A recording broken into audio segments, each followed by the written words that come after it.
Nachi free. Religion may not be the root cause of the world's problems, but it's a manifestation of it.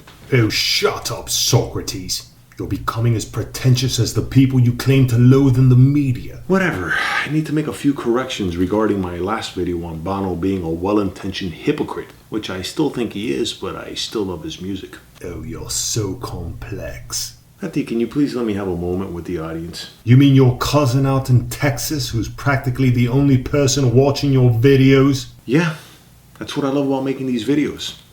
I get to communicate my ideas without being interrupted. Or challenged. No, that's what I want, for people to challenge me. And my cousin did. And so did a friend of mine regarding the United Nations being a cabal of sociopathic, murderous dictators, which I still stand by. But curiously enough, the very next day after posting the video, I found this article titled, "Everyone Hates the UN Until They Need It," on foreignpolicy.com. Ah yes, nothing gets by the Google Ninja. Anyway, my cousin pointed out that my conclusion about religion being the driving force behind the world's problems was a bit too simplistic. Oh, perish the thought. He even said that I'm starting to sound like the very dictators that I'm criticizing in my certainty that there is no God. That's because your arrogance and ignorance are a deadly combination. Lefty, I'm actually trying to humble myself and agree that yes, even I found my conclusion to be a bit too simplistic after I posted the video. But I still think I'm onto something. No, you're not. No, I think I am. Watch. I'd rather go drink some tea. Cheerio. Well, for my cousin or anyone watching this video, I still stand by religion being a major problem in society. But religion is just the mask of what's really behind the world's problems. What's really killing us through poverty, oppression, and terrorism is our inescapable need to survive on this planet, ironically enough. Every one of us, even the vegans, need to eat other forms of life to survive. Not to mention, we need shelter and we need each other. And yet none of us is born with an instruction manual. That's because life's not easy. Even nowadays, with our higher standard of living, life is still quite brutal when you think about it. We have yet to find a cure for cancer, let alone death.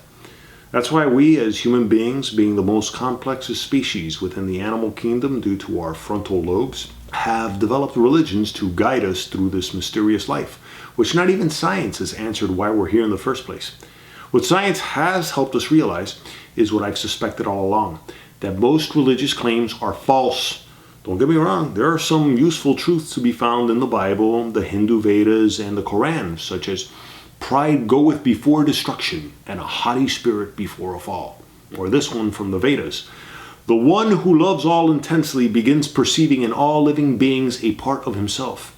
He becomes a lover of all, a part and parcel of the universal joy. He flows with the stream of happiness and is enriched by each soul.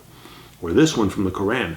The mutual rivalry for piling up of worldly goods divert you until you visit the graveyards. Sad but true. But the idea that there is an all-loving, benevolent, supreme being guiding us all as he tests us to see if we're worthy of his awesome love, but if we fail, we're damned for all eternity, is just not true when you think through many of the other claims within those holy books that contradict reality. It's bad enough we're not born with instruction manuals.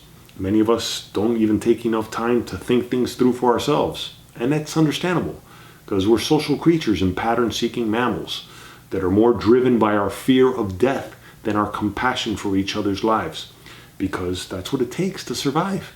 That's why people tend to blindly follow their religious and political leaders, and especially their favorite celebrities, because they seem so successful and fortunate. Which is why I'm a bit weary of the Bonos on this planet that seem to display unnaturally high levels of altruism that defeat the very purpose of survival, particularly when they speak on behalf of institutions comprised of dictators looking to secure their own power and fortunes they're not so willing to share with others. Are you quite finished with this piffling pontification? Actually, let me end it on a positive note. We have each other. We have our family, friends, co-workers, and even acquaintances.